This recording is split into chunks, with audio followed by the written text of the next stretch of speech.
அனைவருக்கும் வணக்கம். கார்த்திகை பண்டிகை நல்வாழ்த்துக்களை தெரிவிக்கின்றேன். வையம் தகழியா வார்க்கடலே நெய்யாக, வெய்ய கதிரோன் விளக்காக, செய்யச் சுடர் ஆழியான் அடிக்கே சூட்டினேன் சொல் மாலை, இடராழி நீங்குகவே என்று என்பது பொய்கை ஆழ்வாரின் முதல் பாசுரம் ஆகும். தகழி என்றால் அகல். இப்பிரபஞ்சம் ஒரு விளக்காகும். பிரபஞ்சமாகிய விளக்கிற்கு சுடராக இருப்பவை சூரியன், சந்திரன். கோவில்களில் நிலை விளக்கு, கிளித்தட்டு விளக்கு, சர விளக்கு அலங்கரிப்பவையாக உள்ளன.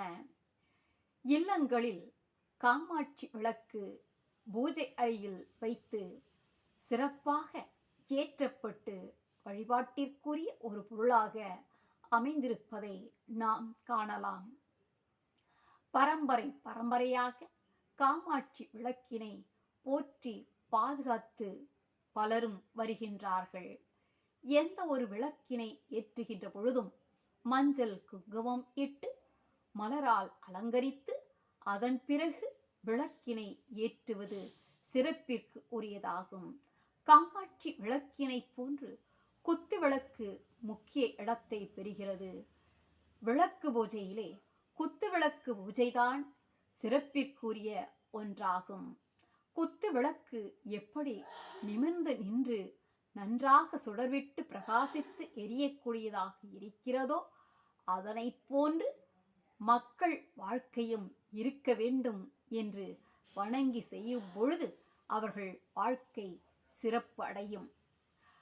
குத்துவிளக்கு பூஜை 2 மாதங்களில் சிறப்பாக செய்யப்படும்.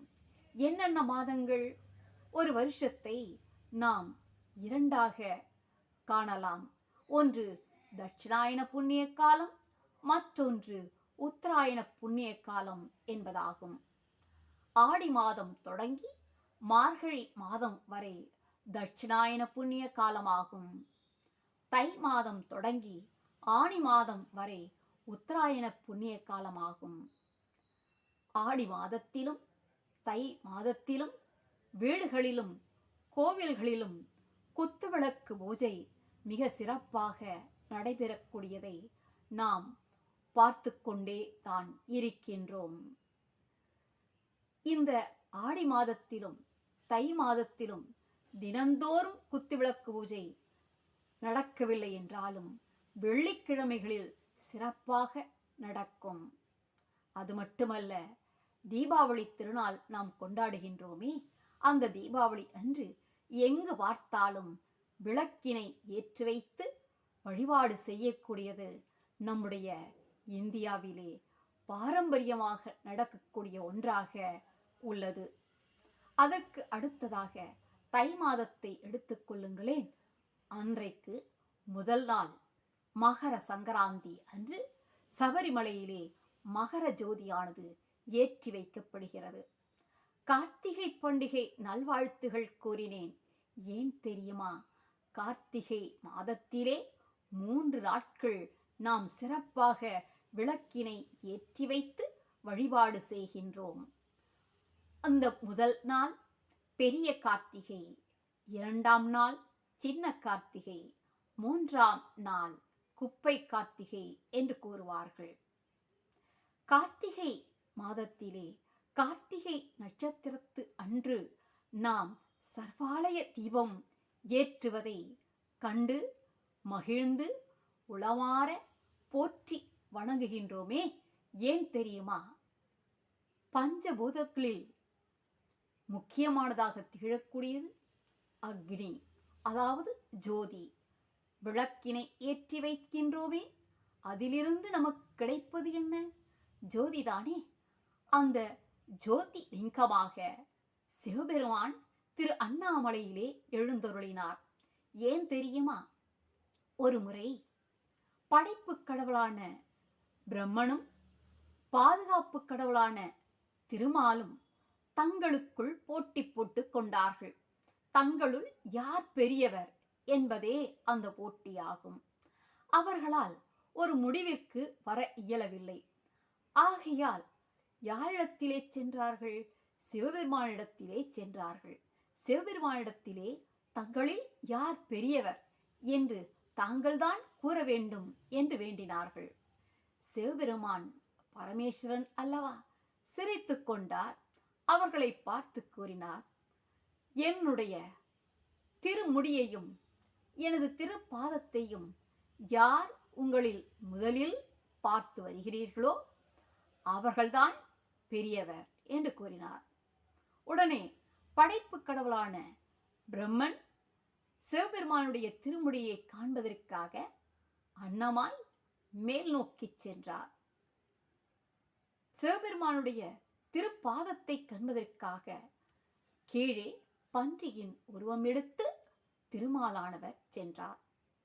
ஆனால் இருவரும் அவருடைய திருமுடியை அல்லது திருப்பாதத்தை கண்டார்களா என்றால் காணவில்லை.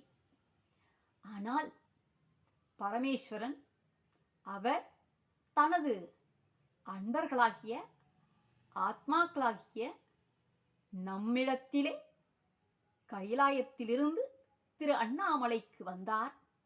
ஜோதிலிங்கமாக, ஜோதி ஸ்வரூபமாக தன் அடியவர்களுக்கு காட்சி தரக்கூடியவராக வந்தார். அப்படி காட்சி தரக்கூடியவராக வந்த அந்த மாதம் கார்த்திகை மாதம் பௌர்ணமி அன்று கார்த்திகை திருநட்சத்திரம் ஆகும். அந்த கார்த்திகை திருநட்சத்திரத்திலே மலையின் உச்சியில் விளக்கு ஏற்றப்படும். அப்படி ஏற்றப்படும் பொழுது திரு அண்ணாமலையாருக்கு அரோகரா, திரு அண்ணாமலையாருக்கு அரோகரா, திரு அண்ணாமலையாருக்கு அரோகரா என்ற கோஷங்கள் முழங்க ஜோதி சொரூபமான சிவபெருமான் தன் அன்பர்களுக்கு அடியவர்களுக்கு காட்சி தரக்கூடியவராக இருக்கின்றார். நமக்கு மட்டுமல்ல, உலகத்து காணப்படுகின்ற உயிர்கள் எல்லாம் உய்வடைவதற்காக அங்கே ஜோதி ஸ்வரூபமாக அவர் காணப்படுகிறார். ஜோதி ஸ்வரூபமாக காணப்படுகின்ற திரு அண்ணாமலையாருக்கு சரியாக மாலை 6 மணிக்கு விளக்கினை ஏற்றுவார்கள். அந்த விளக்கு ஏற்றி முடித்தவுடன் நாம் நம் இல்லங்களில் விளக்கினை ஏற்ற வேண்டும். 27 விளக்குகள் திரு கார்த்திகை அன்று ஏற்றுவது சிறப்பிற்கு உரியதாகும். ஆகையால் அன்பர்களே, இந்த கார்த்திகை நன்னாளில் நாம் நம்முடைய இல்லங்களில் திருவிளக்கினை ஏற்றி வைத்து நம் உள்ளங்களில் இருக்கின்ற அறியாமை என்கின்ற இருளானது அகன்று நாம் அந்த அண்ணாமலையாரை நாம் வணங்குவதற்குரிய வகையில் மட்டுமல்ல, நம்முடைய ஆன்மா என்று சொல்லப்படக்கூடியது உயர்ந்த ஜோதியாக விளங்கிட இந்த கார்த்திகை திருநாளில் எல்லாம் வல்ல இறைவனை வேண்டி வணங்கி மீண்டுமாக உங்கள் அனைவருக்கும் வாழ்த்துக்களை தெரிவிக்கின்றேன். இல்லக விளக்கது இருள் கெடுப்பது, சொல்லக விளக்கது ஜோதி உள்ளது, பல்லக விளக்கது பலரும் காண்பது, பல்லக விளக்கது பலரும் காண்பது, நல்லக விளக்கது நமச்சிவாயவே, நல்லக விளக்கது நமச்சிவாயவே. தீபமங்கள ஜோதி நமோ நமக. நன்றி, வணக்கம்.